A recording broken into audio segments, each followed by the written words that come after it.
c'est vital pour un pays comme le nôtre. Déjà, les pays qui sont développés, ils en font beaucoup. Parce qu'ils ont des problèmes, ce qu'on appelle conjoncturels. Ils ont des problèmes de chômage, parfois, ils ont des problèmes de crise. Mais nous avons des problèmes structurels. Donc, il faut absolument cette structure-là parce que les problèmes sont plus importants, plus difficiles et plus complexes. La Chine qui a commencé son développement économique au début des années 80, il y a très peu de gens qui le savent, mais la Chine est devenue la puissance économique numéro 1. Regardez, en 35 ans, elle est passée d'un pays à forte paysannerie pauvre à la première puissance économique mondiale. En partie, c'est grâce à la planification à long terme, le comité de planification chinois. Le schéma qui existe actuellement pour les pays émergents, c'est ce que l'on appelle une institution d'intelligence.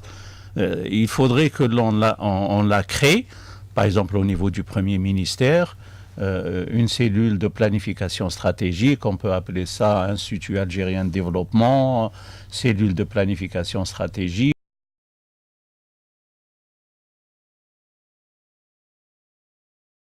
Il faudrait investir, mettre à niveau la ressource humaine au niveau mondial. Et pour faire ceci, le système universitaire est interpellé.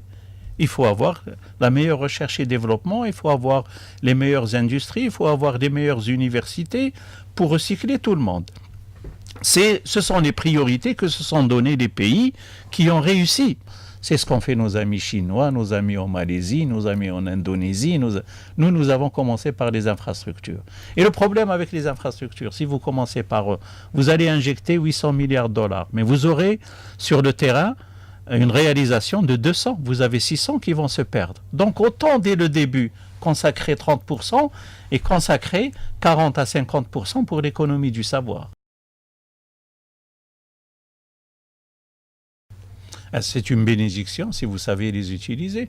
Si on aura un plan de répartition des activités économiques dans l'espace, si on va conquérir de nouvelles villes, si on va créer de nouvelles activités, ces naissances-là vont donner lieu à des ressources humaines qui vont propulser le pays en pays émergent. Sinon, ça sera détente et donc on aura plus de problèmes que de gains. Et donc, il faut transformer ce mini-problème en grandes opportunités.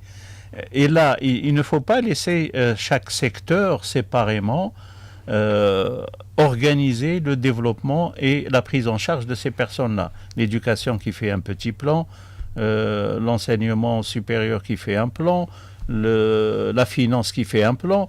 Il faut une structure qui fasse tout ça et ensemble et d'une manière cohérente. Et surtout les modernisations managériales. Parce qu'aujourd'hui, le gouvernement aura beau décider, prendre de belles décisions en matière de politique économique, vous avez toute une administration qui est là pour faire déraper le processus. Et donc, si on ne procède pas à une modernisation managériale au niveau administratif global, il est pratiquement impossible de sortir de la crise ou de parler d'émergence. Je pense que l'administration et les administratifs sont aussi eux-mêmes victimes beaucoup plus que coupables. Parce qu'on ne les a pas formés depuis de nombreuses années, ils travaillent avec le même système, on n'a jamais modernisé leur système de fonctionnement. Si on les mettait dans des administrations modernes, et ils auront à travailler avec d'autres méthodes, avec d'autres outils, avec d'autres moyens, et la situation ne peut que s'améliorer. C'est pour ça que nous avons dit que les méthodes de management administratif sont tellement en retard que ça cause énormément de problèmes. Et il faudrait y aller vers autre chose. La meilleure manière, c'est de faire quoi? La meilleure manière, c'est d'injecter massivement des ressources dans la modernisation managériale avant, et puis dans le développement économique, dans la création d'entreprises. On ne crée pas suffisamment d'entreprises. Regardez l'histoire des subventions, par exemple. On en a plus de 30 milliards. Si on arrive à cibler les gens et on donne 10 milliards de subventions aux pauvres directement dans leur poche, avec 20 milliards de dollars de gains, on peut créer facilement 250 000 entreprises par an qui vont s'ajouter à ce que l'on crée. On peut sortir de la crise en 4-5 ans.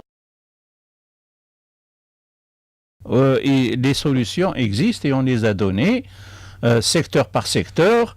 Et si on mettait ensemble les Algériens dans une institution stratégique, ils vont facilement pondre les solutions qu'il faut pour que l'Algérie devienne un pays émergent. J'en connais des Algériens qui sont des conseillers du gouvernement chinois, du gouvernement canadien, etc. Et on est capable de monter ensemble une institution qui peut faire ça en Algérie.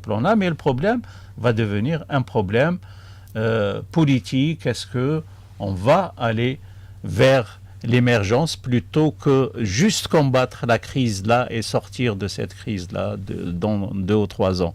Si on a une forte volonté politique d'être un pays émergent, c'est ce que l'on va faire, c'est une bonne chose, mais on n'a pas un plan d'émergence pour le moment. On ne peut pas prétendre à être un pays émergent dans 15-20 ans. Et là, on doit être optimiste, on doit mobiliser tout le monde pour aller vers l'émergence.